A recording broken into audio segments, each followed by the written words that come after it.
These were the first dreamers, innovators, builders, and inventors that defined San Francisco.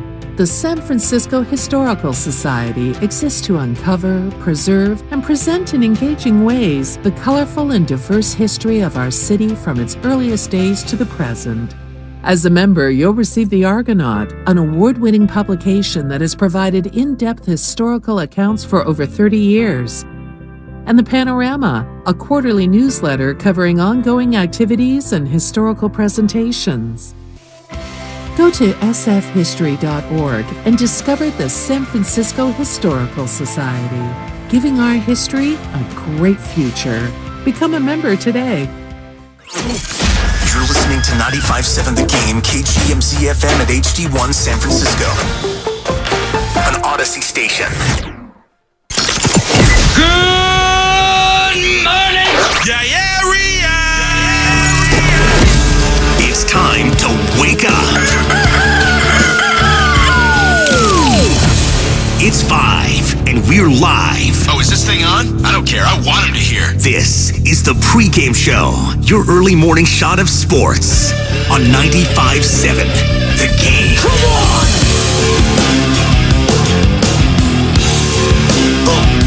Oh, yeah. It's a hump day on the Pregame Show. Welcome in, ladies and gentlemen, boys and girls, to this beautiful Wednesday. Hope all of you are doing well. If you're just getting off work, getting ready for work, still on work, and you're listening on your break, appreciate you choosing this station, choosing me, Joe Spadoni. Welcome in, ladies and gentlemen. Man, we got a lot to get into. Steve Kerr had his exit interview with the Golden State Warriors yesterday. We have a winner in the Victor Wembanyama sweepstakes, and the Western Conference Finals get underway up in Denver. Nuggets taking care of business. Got a little hairy late there for them, but the Joker, he has a triple-double. What was it, halfway through the third quarter last night as the Nuggets take a 1-0 series lead there. But you know the drill, folks. You know the number to get involved. 888-957-9570 is that number. The Comcast Business Text line is always open as well. Same number. Call or text 888-957-9570. Twitch and YouTube, we are up and streaming live there. Just search 95.7 The Game in your search bar. Like, subscribe, all that jazz. What are we at right now? How many subscribers are we at 95.7 The Game? 36,000? We can get to 40 soon. Come on. We're better than that. We need to get to 100K by the end of the year. Can we do it? We'll find out. Pregame show's doing numbers, tell you that. Good morning to Nicole, No Cap, Kate, Brandon, Alguero on the YouTube chat. Appreciate all y'all chiming in at this hour of the day. And listen, I said it right off the top, and I mean it. Steve Kerr had a lot to say about how this season went for the Golden State Warriors, and we're going to be playing that sound, reacting to it. We had Anthony Slater join the Morning Roast yesterday. He had some interesting thoughts on the future of Bob Myers, the president of basketball operations for the Golden State Warriors, whether he stays or goes heading into next season. His contract is up at the end of June, so we will wait and see on that. Just so many different layers. And again, this is the place you want to be, this station, for all your Golden State Warriors off-season talk. This is the station. Hell, we have a freaking host summit going on next Monday, 4 to 6. We got all the hosts getting together, except for your boy. That's all right. After 8 hours, I do not want to drive out to Walnut Creek for another 4. But from 4 to 6, next Monday, you're going to want to be there. I'm not prepared, clearly, because I don't know the exact location. It's in Walnut Creek. And it's our Warriors Summit. As I vamp. Great production, Joe. Great job this morning at 5:03 a.m. But we'll get there. There we go. Warriors Summit live from Bon Vino. May 22nd from 4 to 6. All hosts will be on at the same time discussing the Warriors offseason. Bon Vino in Walnut Creek, 1501 North Broadway, Suite 138. And the show will be open to the public. Yes. Be there, be square, P1s. If you're in this chat right now, if you can make it. Hell, I know some of you. I know we're international. Fly in. Come on, Morali. Go on, Vic. My guys out in Holland. out in India, out in London. Fly in for a 2-hour show in Walnut Creek. Worst places you can be at on a Monday. Hope the traffic's not bad. 888-957-9570. P-Rock to P1. Hey, Spadoni, how about those Nuggies? It's a good win. It's a plucky win for those Denver Nuggets. They won the game they had to. They could not have gone down 0-1 to the Los Angeles Lakers in the first game. I think that series would have been a wrap. Now the Lakers will try to lick their wounds and get back into it tomorrow. It's every other day now. It's going to be hard for older guys like LeBron James, and especially at that altitude, it's going to be even more difficult. But I love that game. Listen, there's no such thing as moral victories in sports. There's going to be adjustments. Hachimura, I thought, played his ass off last night for the Los Angeles Lakers. Needed a hell of a job on Jokic late. I don't think that's going to be a game plan for the entire game, but for that quarter, it allowed the Lakers to get back into it. AD, he was awesome on the offensive end. LeBron just had a bad quarter. He had a really bad quarter. He had an opportunity to tie the game late after being down 20 for what felt like the entire game, but you looked up at the scoreboard with a couple minutes left, it's like, oh my God, the Lakers going to win this game? They didn't. Nuggets hang on, and they take a 1-0 series lead. But this series is going to be fun. It's going to be exciting. I think it has the potential to go 7. And if it does go 7, I favor the Los Angeles Lakers in this. But we shall see. Big win for the Nuggets last night, a win they needed to have to eventually try to win this series and get to the NBA Finals. The Eastern Conference Finals, they start tonight. Heat at Celtics. Cannot wait for that one. Again, this is a bubble rematch conference finals from 2020. So are we going to have another Heat Lakers? Are we going to have a flip inverse of that? Are we going to have Celtics Nuggets? What's the sexiest matchup we can get? It's Lakers Celtics, right? And if you believe in the script writers, that's what's going to happen. But the script writers were on one last night, folks. Victor Wembanyama goes to the San Antonio Spurs. They win the Wemby sweepstakes. That tough luck organization down in San Antonio.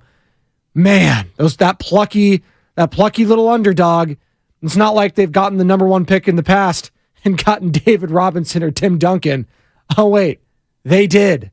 And now they get what some are calling, what Adrian Wojnarowski of ESPN is calling the greatest prospect for a team sport in history. The greatest prospect in a professional team sport in history. Victor Wembanyama. Not John Elway. Not Trevor Lawrence. Hell, not Caleb Williams coming up. Not Andrew Luck. Not Peyton Manning. Not Bo Jackson. Hell, not Shohei Ohtani, I guess. Not LeBron James. Not Kobe. Not Michael Jordan. No. Not Zion. It's Victor Wembanyama, the French phenom. He's going to be going to the San Antonio Spurs. And here's how the lottery played out. Got the Spurs number 1 overall. Hornets number 2. Trailblazers number 3. Rockets 4. Pistons 5. Magic 6. Pacers 7. Wizards 8. Jazz 9. Mavericks 10.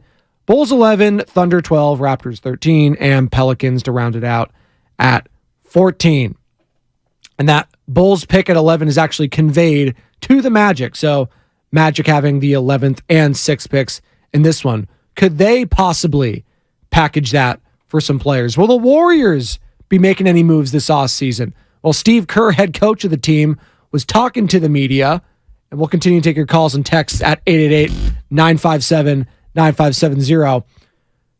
But the big storyline this past season, and it started right at the top, and it was hard to look past it throughout the entire season. It was a cloud that hung over the organization. And whether you wanted to admit it or not, the head coach did yesterday. It was the punch. And the Golden State Warriors culture was lost this year because of it. Here's Steve Kerr talking about it to the media.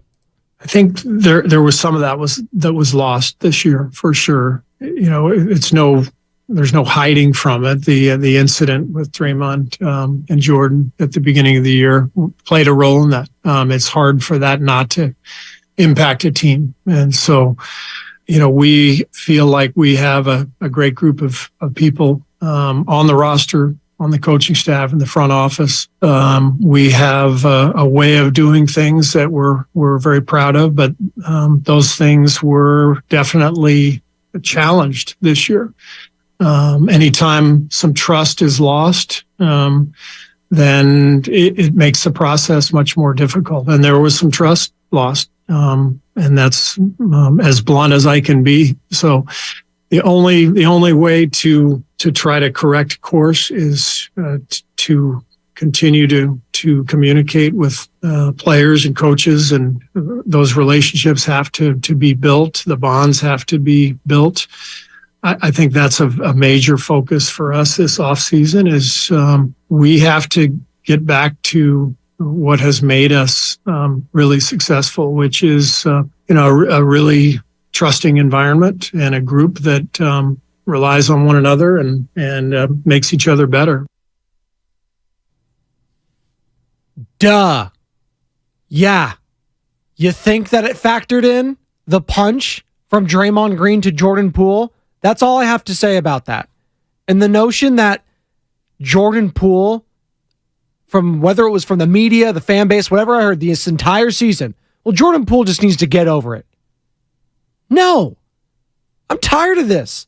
I got legit mad hearing a lot from Steve yesterday about this. And it wasn't what Steve said, so much so as what was being said from people throughout this season. Listen, Jordan Poole is not a made man on this team. We know that. Draymond Green is. He's that guy. Draymond Green is a made man on this team. He's won 4 titles now.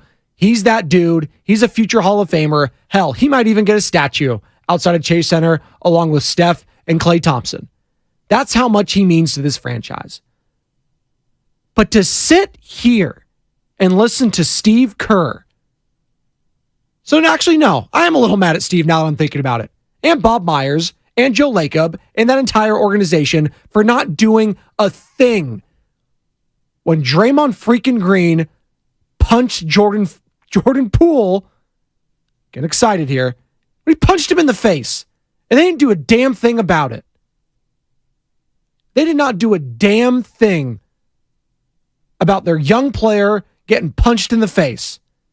They said, we'll talk to him. Slap on the wrist. Yeah. Really? Not even a suspension? Not even suspending him for ring night and saying, you know what, Draymond? You don't deserve to be out here. You're on a timeout. Not even doing that. You couldn't even put him on timeout like I do with my 3.5-year-old. Come on. And to sit here and act like, oh yeah, I really just lingered over the organization. Yeah, because you didn't do anything about it. That's why it lingered. You allow this guy to be a bully for your franchise, both on and off the court, and it's worked to the tune of 4 championships. I get that. It's worked for you overall.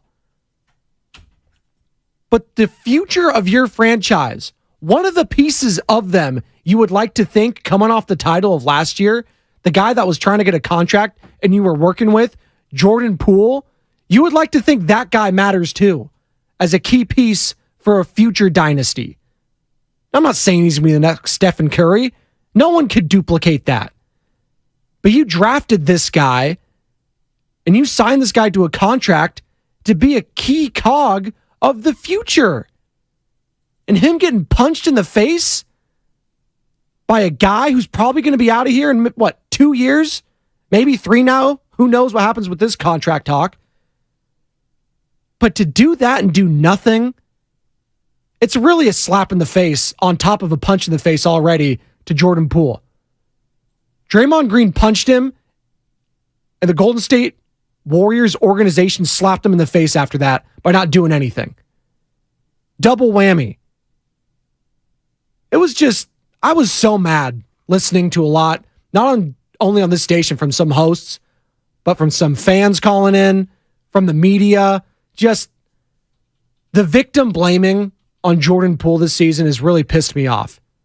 He's been put in an impossible situation.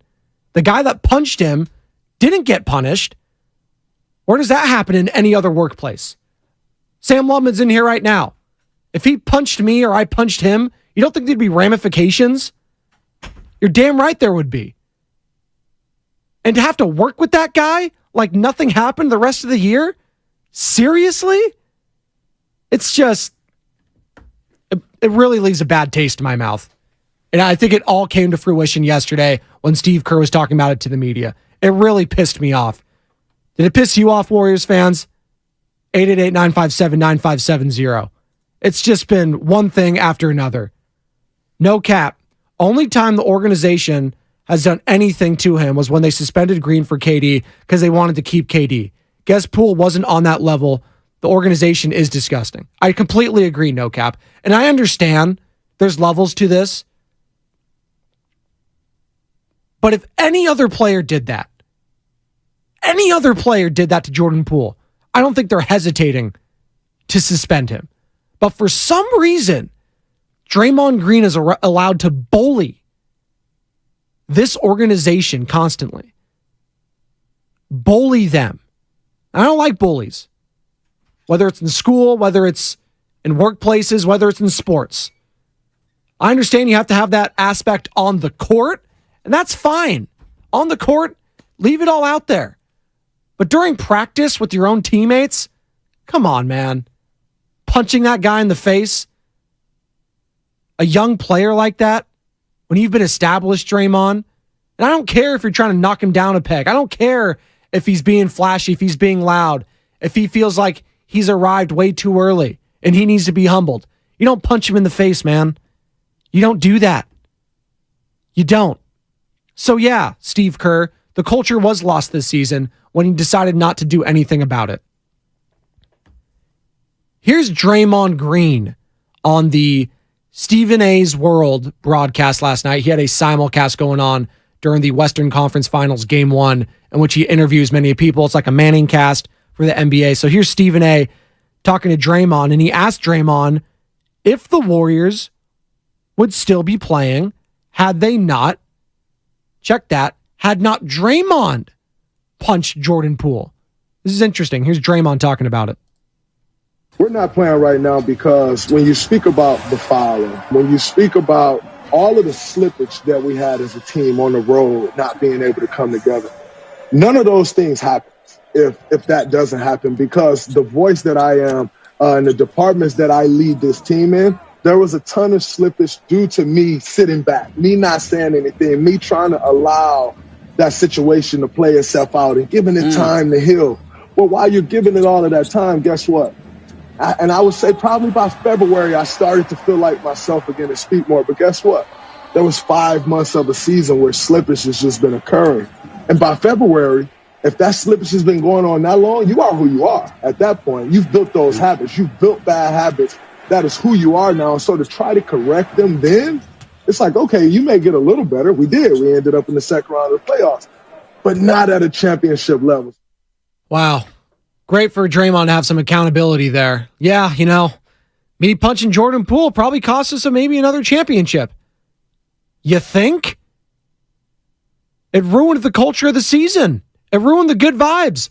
And I don't think those vibes, if Jordan Poole and Draymond Green are still both on the team coming in next year, are ever going to return.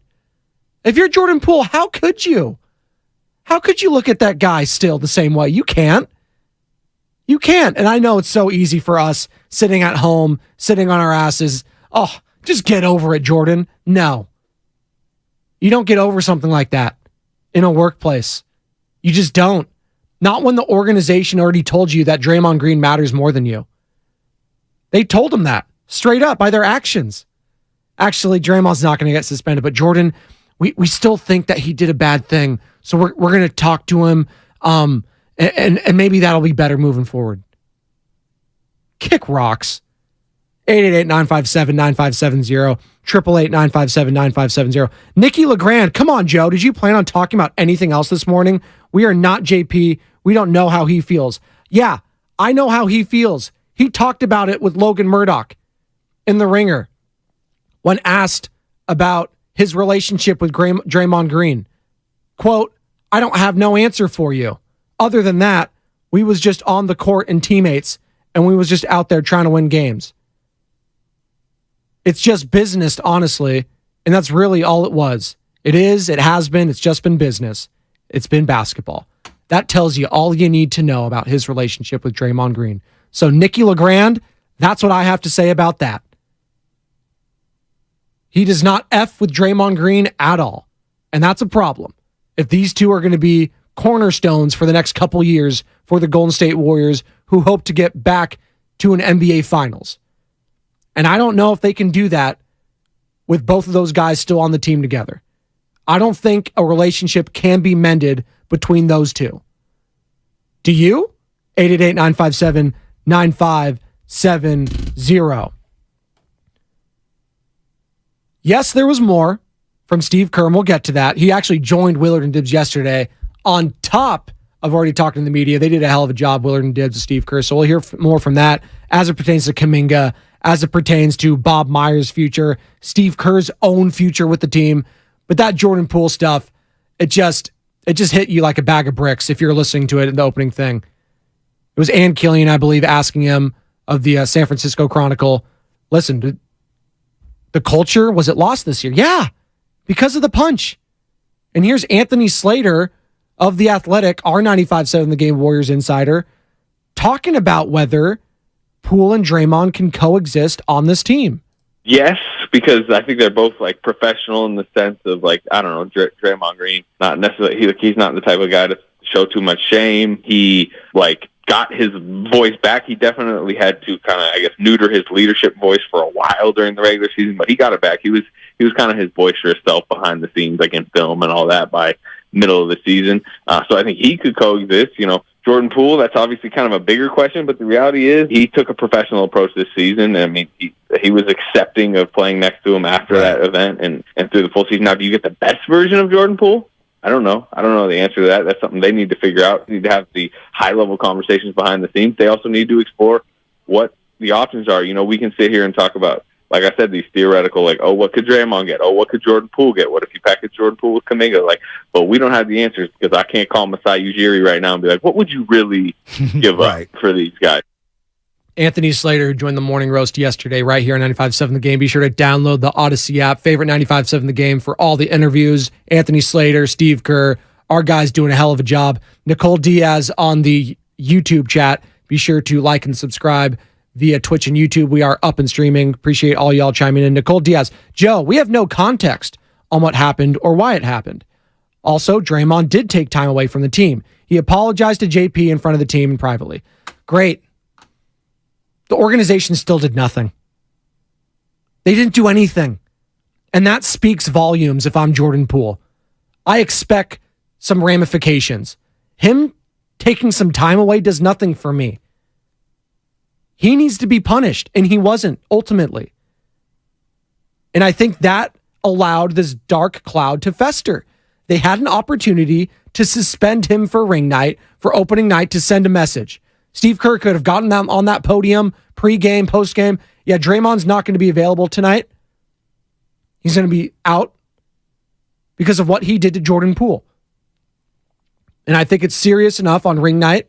We didn't want him to be a part of these festivities because of what he did, and his actions have consequences. It was as simple as that. And they couldn't do that little tiny thing. They couldn't just do that little tiny thing to set the tone for the season. And the dark cloud lingered, and it lingered, and it lingered. Shout out the Cranberries. And they got bounced in the second round. So Steve Kerr finally said what we were all thinking all season long, that this was a dark cloud over the organization. And how do they move past it? I'm not sure if they can. I know Draymond is a part of this team, is going to be a part of this team. I'm pretty confident he signs a new deal with them, whether it's 3 years, whether it's 2 years. I'm not sure. I don't think he's opting in to that 1 year deal. Definitely opting out, but I would expect him to come back, and I expect the Golden State Warriors to run this thing back. Just reading between the tea leaves on what Steve Kerr has said. the last few days. But if that's the case, if Draymond is back and Jordan Poole is back, there needs to be some real deep discussions in that organization. And there needs to be some real heart-to-hearts. And I don't know if Poole will ever get over that. But as Slater said of The Athletic, our 95.7 The Game Warriors insider, they're professionals. And sooner or later, they will move past it. But I don't know if they ever will fully be friends again, quote unquote. Friends, homies, anything like that. That's long gone. That's long gone. More from Steve Kerr, 888-957-9570, 888-957-9570. More of him talking about the culture and why it didn't totally disappear this season. I don't think that was all gone and vanished this year. I think there was a lot of that we relied on to get as far as we did. I think down the stretch and into the playoffs, I thought a lot of who we truly are came out, and that's what gave us a chance. Obviously the talent, but the way the guys competed and came together in the playoffs was very inspiring and hopeful because I know it's in us. But it was that was threatened during the year, and the regular season matters. It really does matter. I know in this day and age of the players resting and all that stuff, sometimes people say just throw that out. It all matters.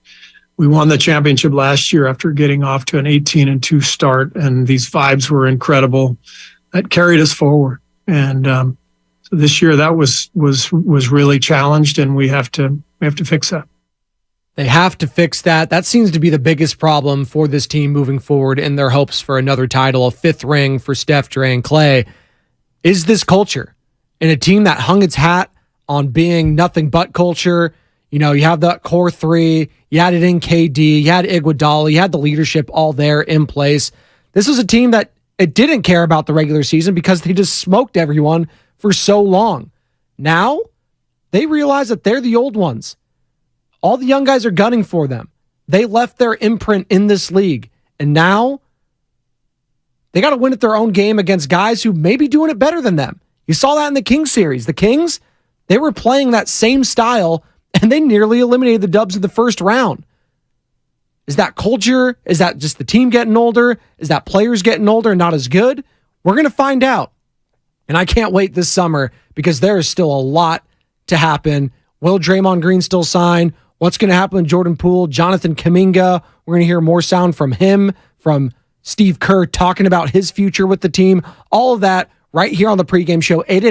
888-957-9570 is the number. I guess my question is, as we take a quick break here, this first one, how are you going to mend this relationship?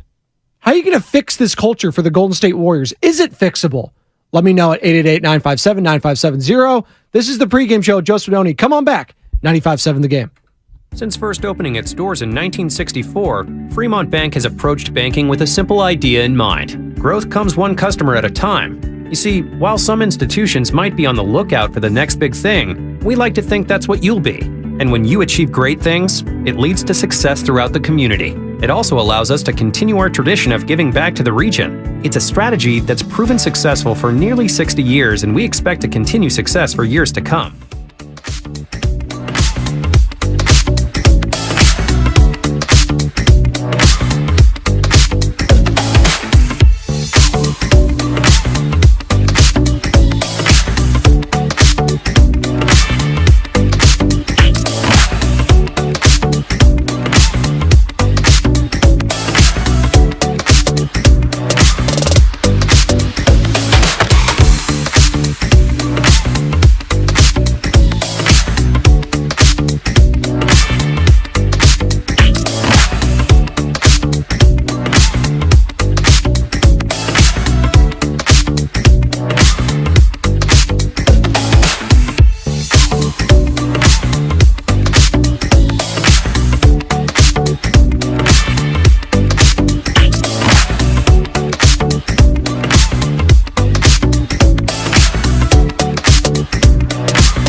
Thank you to producer extraordinaire of The Morning Roast, Sam Lubman, for always helping me out with YouTube and Twitch in the mornings.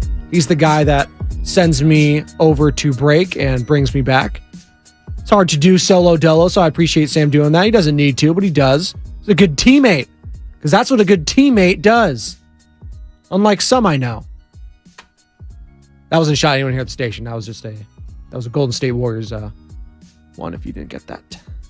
Sam Lubman, by the way, doing a great job with Garlic Fries and Baseball Guys podcast here at Odyssey and 95.7 The Game. Him and Joe Shasky breaking down all your Giants coverage. Get another one last night. Got a little dicey there. Schwarber with the late bomb, but they hang on to beat the Phils. The Giants 4-3. So heating up a little bit. A little baseball. Still May. So I'm not fully invested, but come June, I'll be all about Casey Schmidt, baby. Don't you worry, Sam. Might even get you in here for the crossover. The Sam I Am something. The Sam I Am Summit. There you go. 5:45 daily. He's not looking at me, y'all. He's locked into his prep. He's doing a hell of a job, Sam Lubman, ladies and gentlemen. 888-957-9570.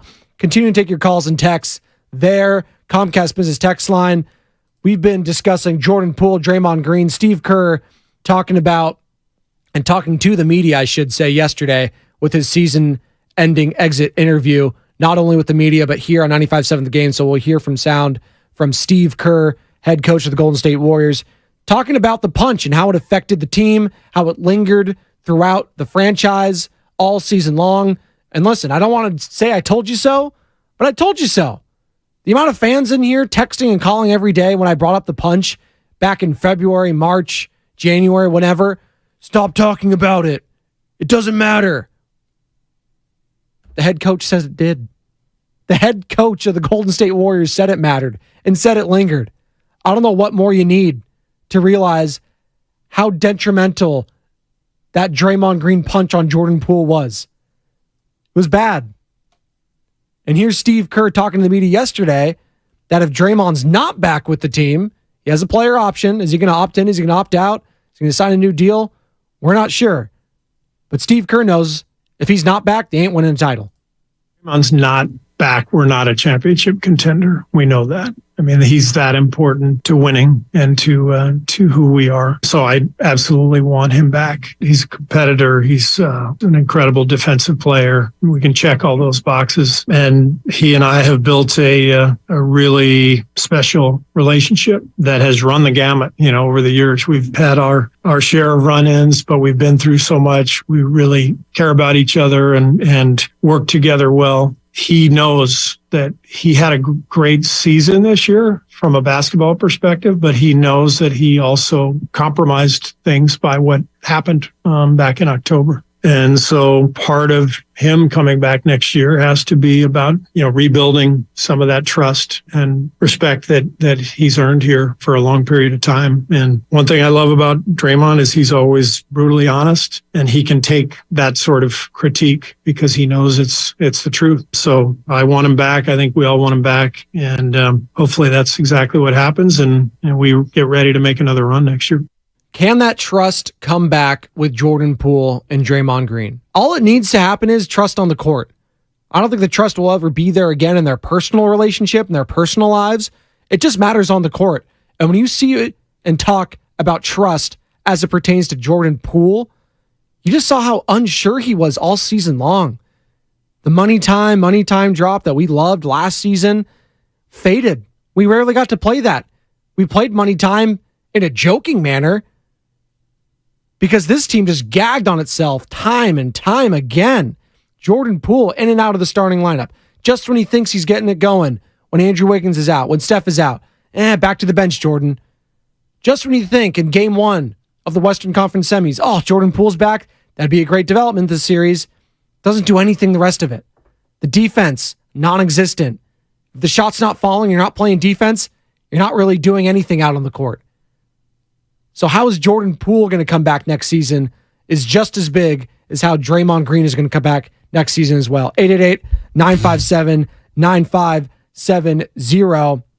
Another topic of discussion, a major one, throughout these playoffs specifically, was Jonathan Kuminga. What happened there? Was it a lack of trust, Steve? Was it a learning moment? Was it a teaching moment? Or was it just Gary Payton II, Andrew Wiggins coming back, and that means a reduced role for Jonathan? Here's Steve Kerr talking about Kuminga being upset and being frustrated. We've had several conversations, during the playoffs. We had our exit interviews the last few days, so JK and I have visited. Is he upset that he didn't play? I think he's frustrated that he didn't play, but I would hope anybody in his situation would be frustrated with not playing. I mean, these guys are competitors, and they're dying to be out there, and I didn't put him out there much, so he has every right to be frustrated. But anything beyond that is just speculation. We had a great conversation with Bob Myers, and we're excited about JK coming back next year. I think he's excited to be coming back, and it's all just continued growth. And here's more from head coach Steve Kerr talking with Willard and Dibbs yesterday on Jonathan Kuminga and his growth. Steph and Draymond, they each told me when I asked them at dinner, a few months back, I said, how long before you felt like you could impact winning in the NBA? And Steph said his third year, Draymond said his fourth year. Huh.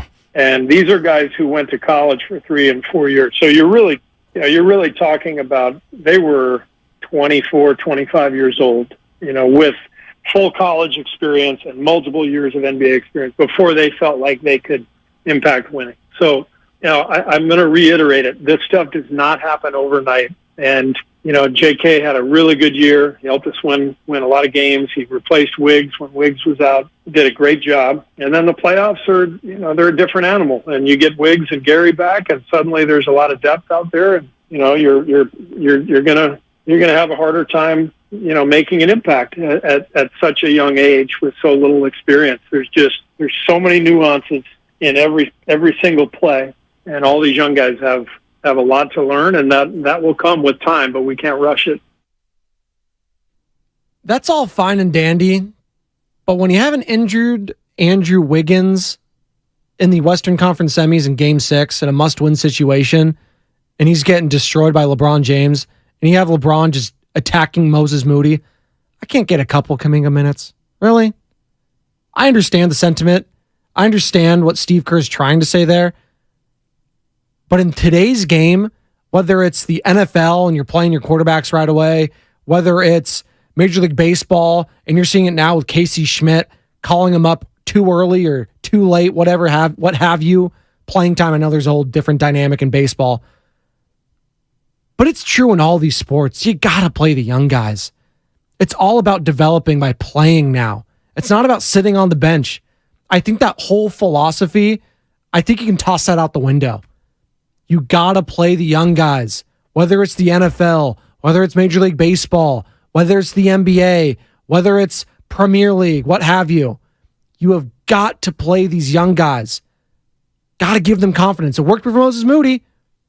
It worked for him. Didn't play him at all in the regular season. I'm shocked that guy's confidence is gone. Shocked that didn't happen. Going down to the G League multiple times. You thought he was going to be a fixture throughout this season. Now in the playoffs, you finally turn to him. Oh, look, looks like this guy could be a fixture and be a bench piece moving forward. That's what he solidified himself as these past playoffs. Why couldn't that be with Jonathan Kuminga? I have to believe that attitude had played a part in it. I just have to believe that. Kerr won't acknowledge it, but that had to have played a reason for why Jonathan got a lot of DNPs. Just had to. Doesn't make sense otherwise. You had an injured Wiggins. Moody was getting bodied. Gary Payton II on LeBron James can switch on. God bless him. You needed a big body, whether it was on AD, whether it was on Brett, someone. And Jonathan Kuminga, what does he do best? He's plucky. He's athletic. He's strong. Just would have liked to see a couple minutes here and there. But it didn't happen. It wasn't meant to be. And that's going to be another interesting storyline heading into next season. 888-957-9570.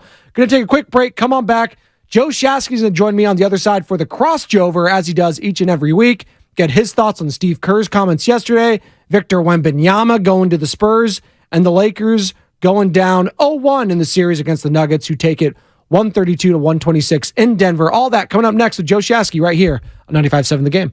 Welcome to IKEA. Enjoying the spring weather? Yeah, maybe too much. I got really excited and invited my entire office over for a barbecue. Oh, well, our Get Ready for Summer sale has offers going on now through 5/29.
Welcome back. Pre-game show, Joe Spadoni, 95.7 The Game.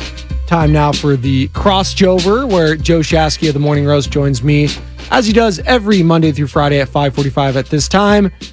And we've just been discussing Steve Kerr, Jordan Poole, Draymond Green. Steve Kerr talking to the media yesterday, talking with Willard and Dibbs right here on 95.7 The Game. And be sure to download that Odyssey app, favorite 95.7 The Game, for that interview. You guys did a hell of an interview yesterday with Anthony Slater of The Athletic, our 95.7 The Game Warriors insider. And listen, the main takeaway I got from those comments from Steve Kerr yesterday was just I was actually pissed. Like, I was texting in the chat randomly. Like, I was just listening back. I was like, I'm pissed off for Jordan Poole. He got a really raw deal this past season, and I think he got undeservedly crushed by a lot of people, not only at this station, by fans, by media. He's just been taking L after L, and it's Draymond Green is the guy that punched him, and it feels like he got away scot-free, and that just sucks. Well, no, the funniest part is that it's almost as if Draymond went under like the waterfall and was like, now I will be 100% candid. I ruined the season. You think? Yeah. Duh. You think? Duh. Really? And then I love how Steve Kerr finally acknowledged it. It's just so funny because hey, this happens all the time. That's what we heard from so many people. Oh my God, January, February, March, whenever we bring it up, Shasky, even on here, so why funny. are you guys talking about it? It doesn't matter anymore. Yeah, it clearly does when the guys aren't playing Rudy well. Gobert. Yeah, and everyone hates him. Yes, like that, and everyone outside of Golden State kind of hates Draymond Green too. Like that's just a fact. Like, forget what they were saying yesterday, because I know we're gonna break it all down. We're gonna talk about everything. General consensus. I always find this interesting. I was playing softball last night, and everyone's asking me, what are they going to do? What are they going to do? What are they going to do? Like, it's the topic du jour. Throughout the entire game, everyone's got their opinions. I couldn't believe how many people were ready to move off of Clay immediately and keep Draymond. I mean, I thought it would be reversed. It's recency bias a little bit, probably, I think right? so, like, too. because he looked so bad in that Lakers series. But you're right. He was like, I mean, like, if we're talking about people that were on, like, even as much as people love Draymond, Clay was on an untouchable level for a variety of reasons 6 months ago, a year ago. Yeah. And man, I can't believe how many people I was like jaw dropped. Well, and you look back at the season he had 300 threes. He had a great, he had that, stretch in January. He was like, this is like his greatest stretch of his career, which is crazy considering the guy's coming off 2 major injuries, 2 serious surgeries and stuff like that. So you just look back, and it's just so bad. The season, how it ended, it just left a lot of question marks. And one of them being, is this core still viable? And I still think it is. And listen, I think there's a big difference between viable and can get the bulk of the work done. And because of you marrying yourself to them, see, this is the thing. It's not, do you love these guys? You do love these guys. Do you love these guys enough? And can they take the bulk of the salaries while also fielding a competitive enough team to put yourself in a position to win a championship? Which is a much more different question than, are they viable? And that's the ultimate thing too, is can this core still be the best 3 players on the court and win a title? I say no. If you want to add Wiggins in there to that core, not quite like the original core 3, I get it. But Wiggins, he's signed a contract. He's going to be a part of this team for the foreseeable future. He's got to be the number 2. I don't think he can be a 2. I think he's a 3 on most teams that want to win a championship. You know what's funny? He was a 2 last year in the playoffs, right? Yes. And that was huge. But Marcus Thompson II had a great article. He's like, can this team have a 2 by committee? That's kind of what they did for most of this season, right? They didn't really have a 2. Closer by committee? The numbers suggest I should, right? The numbers tell me I should, but when push comes to shove in the playoffs, Shasky, you want Kenley Jansen out there, right? You want those guys. You know what's funny is that we now live in a society where I think a lot of people realize money matters. Yes. And how you allocate your funds matter. Think about what we went through for the last 3.5 years. What businesses are thriving? The ones that have capital to make mistakes and can still have wiggle room to do things, right? Small mom and pops have never felt the squeeze more. The rising cost of goods, the rising cost of inflation, the rising cost of just living in general, gas prices. Think about the squeeze all of us have been going through, okay? Who's thriving? Big businesses that have unlimited payrolls. But those who have small amounts of payrolls and very little wiggle room are struggling. It's very difficult. Your misses are exasperated. Yep. The Warriors' financial situation is dire. And I don't think people understand how if you do stick with this core, as in Steph, Clay, and Draymond, can you win? Yeah, there are things you can do. It limits the amount of moves that you can make. And so they have to get super creative if they even if they want to roll it back, quote unquote, you don't have a lot of moves. No. Well, that's the thing. That's what you kind of have to roll it back at that point because what are the moves, Jassy? Like let's break this down. $50 million guaranteed for Steph next year. That's the cap hit. It's 71% of the cap is just Clay and Steph next year. And 71. And then 43 for Clay. So that's like you're not moving off Clay. I don't think you are. Like who's taking that? I know you and Bonte talk about that a lot. People, there's always a sucker out there too.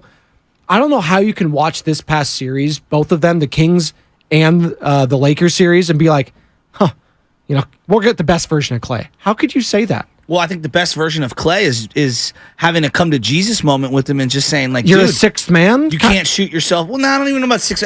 Forget the defining role. It's you can't I don't want to like box him in because I think that's where we can get in trouble. Bench, sixth, seventh. Forget that. Dog.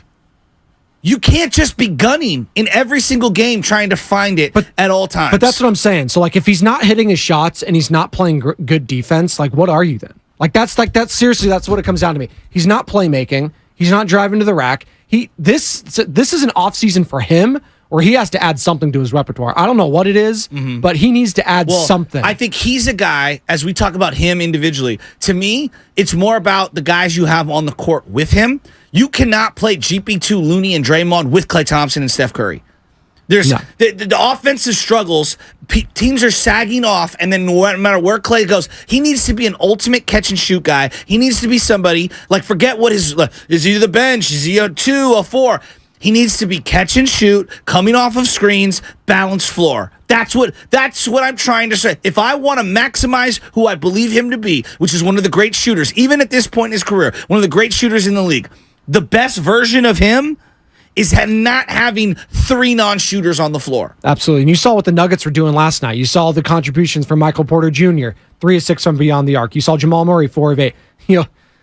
Jokic and Murray hitting some of the most ridiculous three-pointers I've ever. They were balanced. Oh, my God. Well, yeah. And Brown off the bench. Brown off the bench was Brown great. off the bench yesterday. 16 points, 6 of It felt more impactful than any JP game, even though JP had moments in the playoffs, like game 1, for example, against the Lakers. Yeah. Brown was awesome on both ends. He was awesome. And just credit to the Nuggets. Their depth, they Mike Malone trusted. And you're starting to see this shrinking of rotations, right? Both Ham and Malone yesterday, there's eight people deep. You're going to start seeing this in the conference finals. Who do these guys trust the most?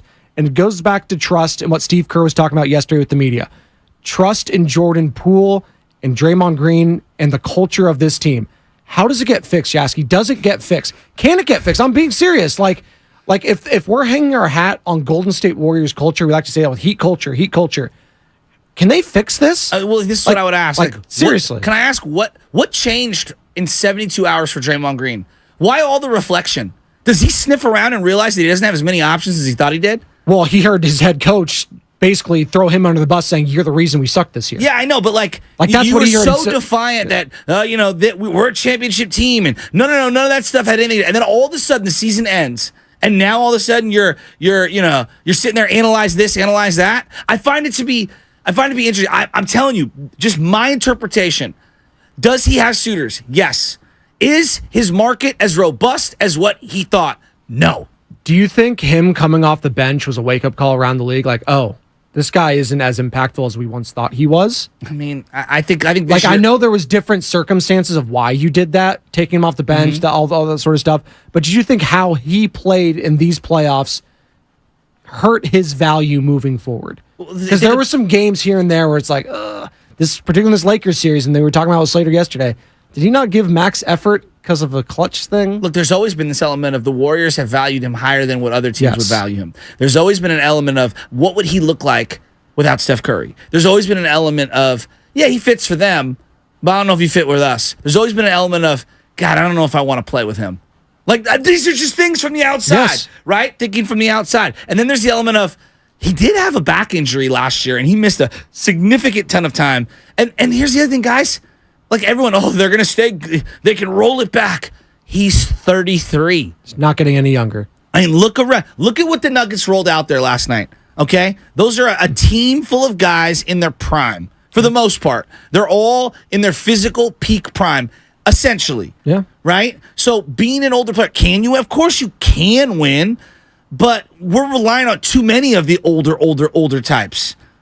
That's Joe Shasky. He's coming up next with Bonte Hill. Who do you guys got today? You got Dalton Johnson coming on. No, we got good vibes. Oh, good vibes? Good vibes. Good vibrations? Giants won again? Oh, my good. Hey, Casey Schmidt.